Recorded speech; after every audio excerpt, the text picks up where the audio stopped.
bonjour à tous et merci d'être avec nous. Bonjour Franck Sodo. Bonjour. Alors vous êtes depuis avril 2023 le président de Safran Electronics et Défense. Alors on va parler d'abord innovation, nouveauté. Il y a 2 ans, vous présentiez le viseur de toit multifonction Euroflir 510. Hein, vous me dites si je me trompe. 510, donc c'est l'œil du tigre.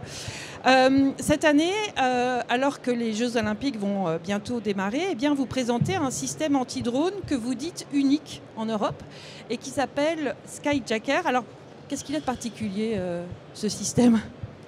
Alors en effet, durant cette édition d'Eurosatori, on lance la solution Safran de lutte anti-drone Skyjacker.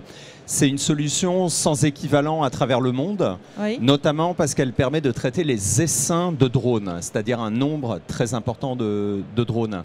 C'est une solution qui repose sur la technologie du leurrage GPS, c'est-à-dire qu'on émet un signal, oui, qui va venir tromper le récepteur GPS du drone, et ça permet de constituer un mur de protection, une bulle de protection autour d'une infrastructure ou d'un point d'intérêt, et les drones vont venir rebondir sur ce mur. Donc ça va les désorienter en fait ? Ça va les faire repartir dans une, oui, direction opposée et les empêcher de traverser le mur ou de rentrer à l'intérieur de la bulle. Alors comment ça fonctionne en fait très concrètement? C'est sur quelle technologie que ça se repose? La technologie, c'est du leurrage GPS. Dit autrement, on émet un signal GPS qui vient se substituer au signal que les récepteurs GPS reçoivent des satellites. Mmh. Et c'est ça qui permet en réalité de désorienter le drone et de l'empêcher de rentrer dans une zone. Alors est-ce que c'est vraiment efficace ? Absolument. Alors c'est efficace parce que ça a été testé, tout simplement, utilisé en opération également, testé notamment dans les exercices préparatoires aux Jeux Olympiques, oui, de Paris en France, testé avec succès, c'était l'exercice Coubertin, testé également par la Marine nationale en mer Méditerranée, et d'ailleurs le Skyjacker est aujourd'hui déployé en mer Rouge, oui, sur les frégates françaises. Et cet été, fallait la campagne d'essai, ce sont des essais ou comment on appelle ça, la marine française teste ou utilise, comment on peut dire? C'est pas un test. Alors il y a eu d'abord des essais lors des exercices Wildfire en Méditerranée, et puis ensuite la marine française tout simplement a déployé le Skyjacker en mer Rouge, là où la menace drone est une réalité. Et les retours sont positifs sur la solution Safran, oui, Skyjacker. En fait, c'est pour contrer les drones envoyés par les rebelles Houthis sur les bateaux, notamment de commerce. Exactement. Et alors, ça va être aussi, je crois, un des dispositifs de la lutte anti-drone lors des JO, là, très prochainement. Alors, on est très fiers que la solution Safran Skyjacker, mmh, de lutte anti-drone soit déployée durant les Jeux Olympiques de Paris comme un des éléments à l'intérieur de la panoplie des outils de lutte anti-drone. Donc c'est tout nouveau, mais est-ce que vous l'avez déjà vendu ? Absolument. Le premier contrat a été signé vendredi dernier, et puis je ne vais pas partager des informations confidentielles, mais ça se passe très bien durant ce salon Eurosatori sur le Skyjacker. D'accord. Vous ne voulez pas nous dire qui l'a acheté donc ? Je ne vais pas révéler en effet les informations commerciales sensibles. Bon, bah, quand vous voudrez, mon oreille est ouverte. On va parler aussi de l'intelligence artificielle qui est très présente cette année sur cette édition. Demain, vous avez ACE qui va être lancé à 11h. En fait, qu'est-ce que c'est que ACE? Est-ce que vous pourriez nous dire concrètement ce que c'est et à quoi ça va servir? L'intelligence artificielle, c'est clairement un des piliers de la stratégie de Safran Electronics and Defense. La solution ACE, Advanced Cognitive Engine, c'est notre solution d'intelligence artificielle qui vient s'appuyer au plus proche de nos capteurs, ouais, optroniques, navigation, tout simplement pour extraire plus de performance de nos senseurs, de nos capteurs. Donc c'est cette alchimie entre nos capteurs et l'intelligence artificielle qui permet d'aller chercher des images de meilleure qualité, d'aller identifier des objets que l'œil humain ne pourrait pas trouver dans nos différents capteurs senseurs en temps réel comme en temps différé. Et alors, si j'ai bien compris, en fait, c'est une IA maison. C'est-à-dire que c'est vous qui l'avez nourrie d'images et de renseignements et en fait elle est dans une bulle, quoi. C'est avec vos propres informations, c'est ça? Alors on a une quarantaine en effet de professionnels au sein de nos équipes techniques dédiées à l'intelligence artificielle et c'est eux qui font à la fois la conception des algorithmes d'IA et puis comme vous le dites, l'entraînement pour que dès que l'outil est en main des clients, tout simplement, ils permettent des identifications, des détections dans le respect de l'éthique, c'est-à-dire avec toujours un être humain dans la boucle de l'intelligence artificielle. Et alors cette identification, détection, elle est rapide? Elle est en temps réel ou en temps différé, suivant les différentes solutions et produits et selon le choix des clients. Et vous avez un exemple, par exemple, d'utilisation? On a par exemple sur l'Euroflir 410, qui est notre système de vision optique et optronique, de l'IA incorporée pour ses fonctions à la fois de détection et d'amélioration de qualité image. Et alors où est-ce qu'on peut l'implémenter cette intelligence artificielle?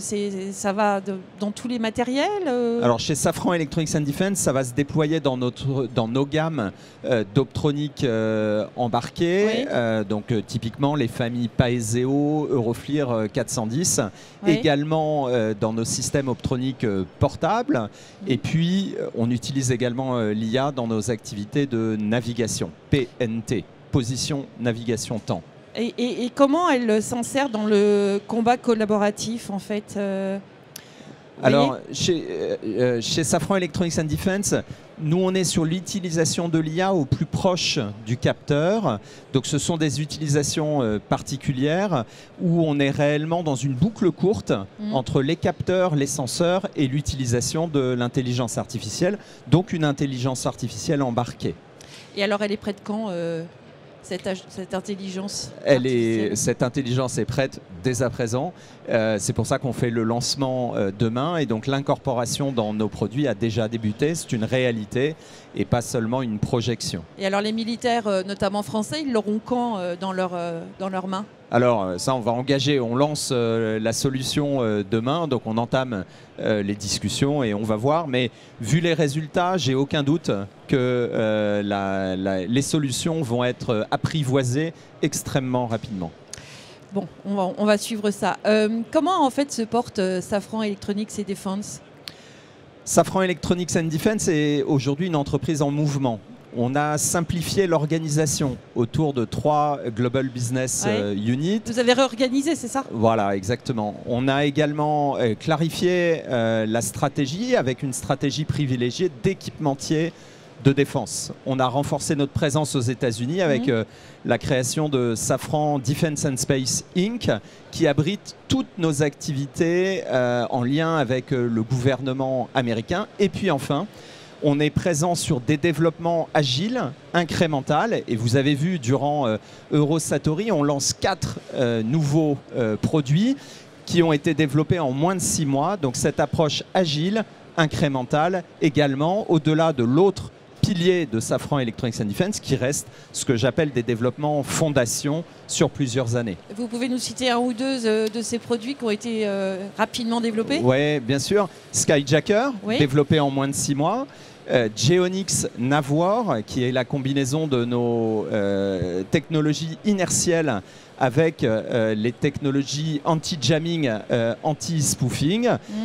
C'est 2 exemples emblématiques sur les 4 lancés durant cette édition d'Eurosatory.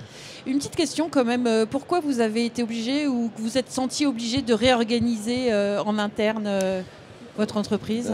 Vous savez, toute entreprise, organisation respire et il n'y a pas d'organisation idéale. Ce qui est essentiel en revanche, c'est d'avoir une organisation adaptée, ce que je vais appeler taillée par rapport à un moment, un temps particulier de l'histoire d'une entreprise.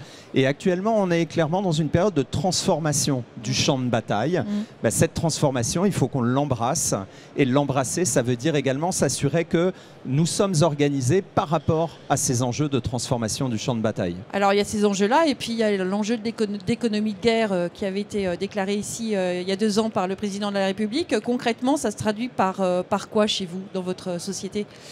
C'est la différence entre... On est à un temps particulier en fait, de l'histoire de notre industrie. Ouais. On a quitté la période des dividendes de la paix le 24 février 2022 avec l'invasion de l'Ukraine. On est rentré dans une période de réarmement. Période de réarmement veut dire relancer des outils industriels qui ont été en partie, j'ai envie de dire, à des rythmes, des cadences extrêmement faibles pendant plus de 20 ans, faute de commandes, tout simplement. Et donc aujourd'hui, il y a ce besoin de réénergiser nos chaînes d'approvisionnement. Et j'en profite pour saluer le travail réalisé par les femmes et les hommes de Safran Electronics and Defense, parce que redynamiser ces chaînes d'approvisionnement, ça suppose des chantiers lean sur le terrain, d'amélioration de la performance opérationnelle, de réduction des cycles, ou alors également de présence pour accompagner nos fournisseurs. Oui, mais alors concrètement, ça veut dire quoi? Ça veut dire que les cadences ont augmenté, elles ont triplé Les cadences ont considérablement augmenté, les cycles ont été réduits. Sur les ordres de grandeur, suivant les familles de produits, on va être entre 2 et 3 fois les cadences avant la période que nous connaissons aujourd'hui. Ça s'est fait en douceur ou il a fallu forcer un peu la machine? Je vais commencer par dire que d'abord ça fait partie de nos responsabilités d'industriels. On est vraiment sur le cœur de métier d'un industriel. Une fois qu'on a dit ça, il ne faut pas nier la réalité. Passer des dividendes de la paix de cadence radé pâquerette à des augmentations de cadence, oui, ça se fait pour partie dans la difficulté, raison pour laquelle je salue le travail des femmes et des hommes qui font que ces augmentations de cadence deviennent une réalité. Donc en fait, vous ne voulez pas me dire si c'est x2, x3 Ça va tout simplement dépendre des lignes de produits. Donc il faudrait rentrer dans chaque ligne de produits. Non, mais on en a beaucoup. Globalement. Je voudrais qu'on vienne maintenant sur un projet qui va arriver. C'est le successeur du LRU. Où est-ce que vous en êtes ? Alors le successeur du LRU, c'est d'abord une nécessité parce que d'ici la fin de la décennie, le lance-roquette unitaire viendra, j'ai envie de dire, en fin de vie. Donc il y a un défi qui est le successeur du LRU. Côté Safran, on est convaincu de l'intérêt d'une solution souveraine pour le successeur du LRU, afin d'avoir notamment un dispositif qui puisse être utilisé dans toutes les zones géographiques, et puis également une supply chain dynamique. On est aujourd'hui dans l'attente d'une décision de l'État dans ce domaine, donc Future will tell. Nous verrons effectivement. Une petite question sur le patrolleur. Il y en a un sublime qui est déployé sur le stand du ministère de la Défense, enfin des Armées, pardon. Ça y est, il est là, il est arrivé, je crois, dans les forces. Alors, le premier de série est arrivé en effet au 61e régiment d'artillerie à Chaumont. On est actuellement dans la fin des périodes de formation, à la fois des mécaniciens, des équipages. C'est une vraie avancée parce que c'est la première fois sur Terre qu'un aéronef non piloté avec une certification de classe civile va rentrer en service. C'est pas rien, c'est pas rien. C'est un travail en équipe entre les équipes Safran, les équipes DGA que je remercie pour faire de ce projet en rupture un succès. Et donc la livraison du premier de série devrait intervenir au cours de l'été. Est-ce que vous avez d'autres commandes d'ores et déjà ? Oui, le patrolleur a été commandé par la Grèce. C'était lors du Salon du Bourget l'année dernière. On a d'autres prospects extrêmement dynamique. Je ne vais pas pouvoir dévoiler pour des raisons de confidentialité commerciale, mais oui, on sent un vrai intérêt pour cette classe d'aéronefs. Bon, ça y est, il est là. au 61e régiment d'artillerie. Vous pouvez le toucher, le voir et le voir voler dans les mains, en effet, des équipes de l'armée de terre actuellement en formation. Bah, écoutez, merci beaucoup pour cet entretien, Franck Taudeau, et puis bon salon. Je vous remercie de votre invitation.